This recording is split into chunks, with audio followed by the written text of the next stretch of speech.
Solutions engineer Keya Karimian joins me once again for Collate Solutions. What is up in the world today for you, Keya? Nothing much. The sun is shining out here, Shawn, in Atlanta, Georgia, and it's a great day. Great day to talk metadata. Always is. For sure. Sunny here in SoCal as well, but that's pretty normal. So there's been some interesting rumors about DBT in the news, and depending on when you're watching this, it may or may not have come to fruition. We won't get into it because who knows if it's real. But it did seem like a good opportunity to take a look at the DBT connector for Collate. And you are certainly one of the experts that we have on the topic. So, what do you say? Shall we do that? Yeah, absolutely. Would love to dig into that. I guess I'll start off by kind of giving some background here for myself.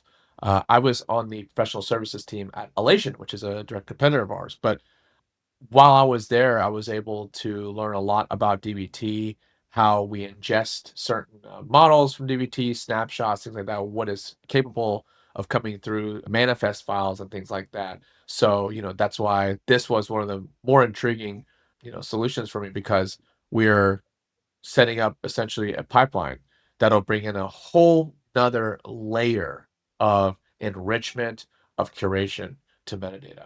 So yeah, I wanted to dive in and kind of show what that looks like, what to look for, what needs to be configured, and things like that. So would love to give that a shot.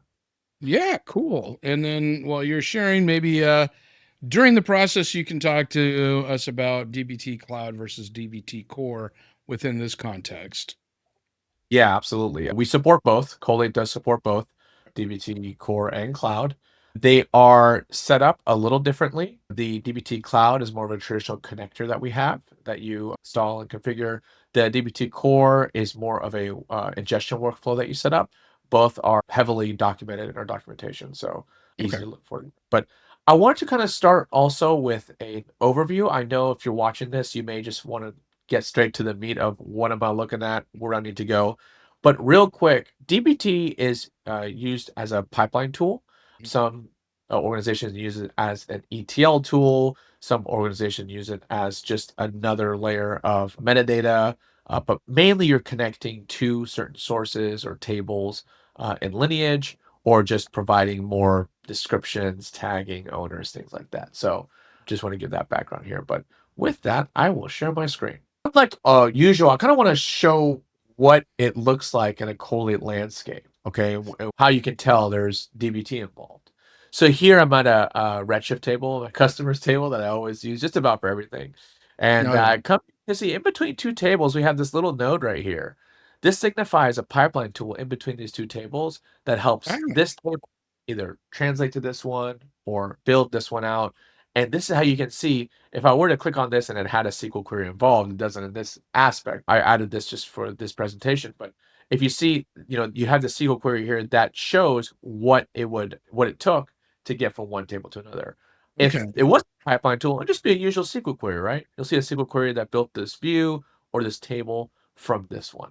So that's the difference in lineage that it looks like.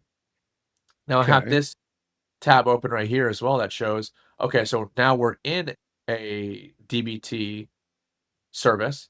If I come to lineage, I can see that here. Oh, there's that raw to staging orders here. If I keep going, you'll see that the orders table actually has some DBT curation here.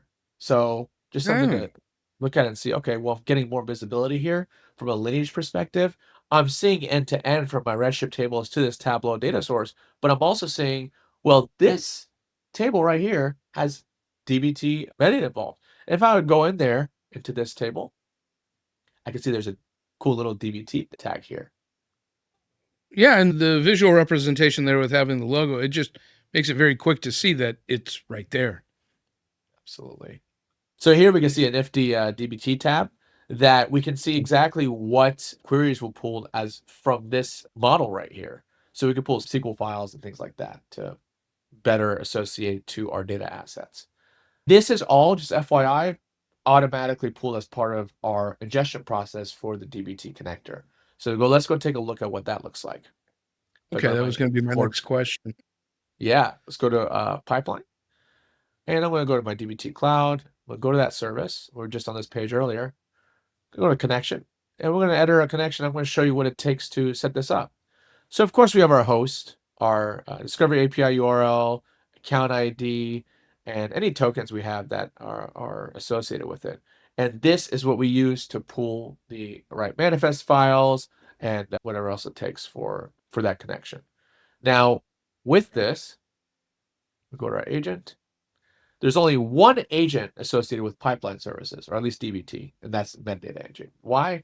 Because we don't need a lineage agent or usage agent, because all we need is the contents of the manifest file within DBT.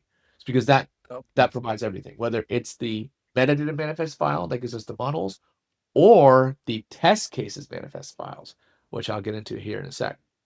Okay. But if I come here, I can include certain pipeline filters to match. If I So wanted to, we've got our similar kind of filtering capability that we've got in pretty much all these connections. exactly. Yep. Okay.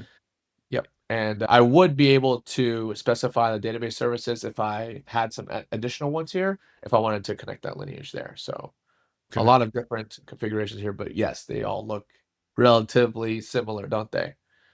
Yeah. Cool. Okay. So those are the main two processes. Once you run the metadata agent, it pulls the manifest file and then in turn automatically associates them to existing data assets within Collate.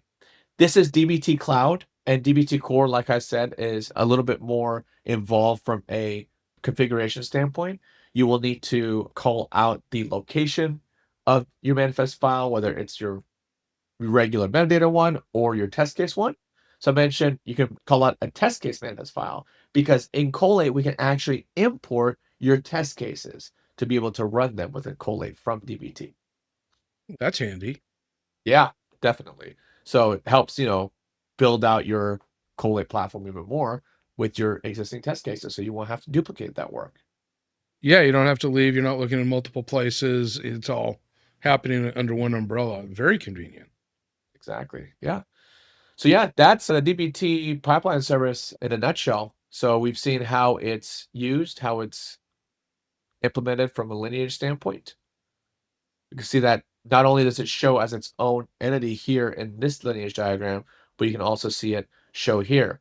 Last place I will show you back at the redshift level, if I go to the schema level and I go to our ER diagram, you can see that even in an ER diagram, it shows that there's some DBT fiddling, I like to call it DBT fiddling with this table here. So maybe you brought in a description or something like that to this table. So you can even see it at this level. There's a lot of DBT shops. They may not even realize that this is available to do this kind of thing. Yeah, yeah, definitely. It's great to be able to utilize this because that's one of the questions we get. A big tech stack we get is Snowflake, DBT, and either Tableau or Power BI. And Oh, yeah. we connect to all of those and provide that cross-source lineage right out the gate automatically. Well, it's beautiful. It's simple. It's clean. It's elegant. Makes me It want is. to put on a top hat or something and feel classy. How about we just stick to DBT Cloud for now, Shawn? No top hat? Gosh darn it. You promises were made, Keya. Promises were made. Well, that's great. I appreciate you taking the time to walk us through that, and we will do it again soon. Totally looking forward to it. See you guys later.